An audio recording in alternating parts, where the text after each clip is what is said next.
تو کیا آپ جانتے ہیں کہ رمضان کے 30 روزے رکھنے سے ہمارے شریر پر کیا اثر ہوتا ہے؟ اس پر جاپانی سائنسدان نے ایک بڑی کھوج کی ہے جس کا جاننا ہر مسلمان کے لیے بے حد ضروری ہے۔ جاپانی بایولوجسٹ یوشونوری اشومی ایک سائنسدان ہے جن کو 2016 میں میڈیسن پر نوبل پرائز دیا گیا۔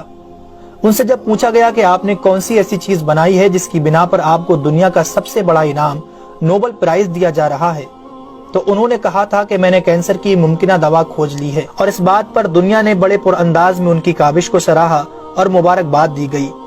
اس کے بعد ڈاکٹر یوشینوری اشومی نے کہا کہ میں نے کینسر کی دوا نہیں بلکہ کینسر سے بچاؤ کا حل تلاش کر لیا ہے۔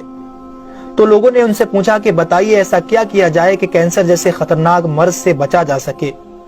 تو انہوں نے کہا کہ جب ہم بھوکا رہتے ہیں تو ہماری باڈی میں موجود غذائیت ختم ہونے لگتی ہے، جس کی وجہ سے جسم بھوک محسوس کرتا ہے۔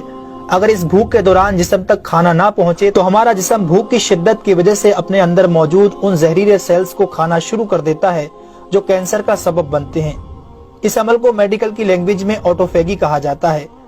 اگر آپ چاہتے ہیں کہ آپ کا جسم ایسے بیمار سیلز سے پاک ہو تو آپ کو بھوکا رہنا چاہیے۔ جب ایسے سیلز مرنا شروع کر دیتے ہیں تو کینسر کا پرسنٹیج کم ہو جاتا ہے۔ اس کے بعد جاپانی سائنسدان سے پوچھا گیا کہ انسان کو سال بھر میں کتنے دن بھوکا رہنا چاہیے کہ اس میں کینسر نہ پایا جائے؟ تو انہوں نے کہا کہ اگر 20 سے 25 دن کم سے کم اور 9 سے 10 گھنٹے بھوکا رہا جائے تو اس کی باڈی ایسے تمام زہریلے سیلز کو کھا جائے گی اور اس میں کینسر نہیں ہوگا۔ اے میرے پیارے رب کریم، آج ہمیں سمجھ آیا کہ مومن پر روزے کیوں فرض کیے گئے، اور آج مجھے اس احادیث پاک کی بھی سمجھ آ گئی جس میں آپ صلی اللہ علیہ وسلم نے فرمایا کہ ہر شے کی زکوٰۃ ہے اور جسم کی زکوٰۃ روزہ ہے۔ سبحان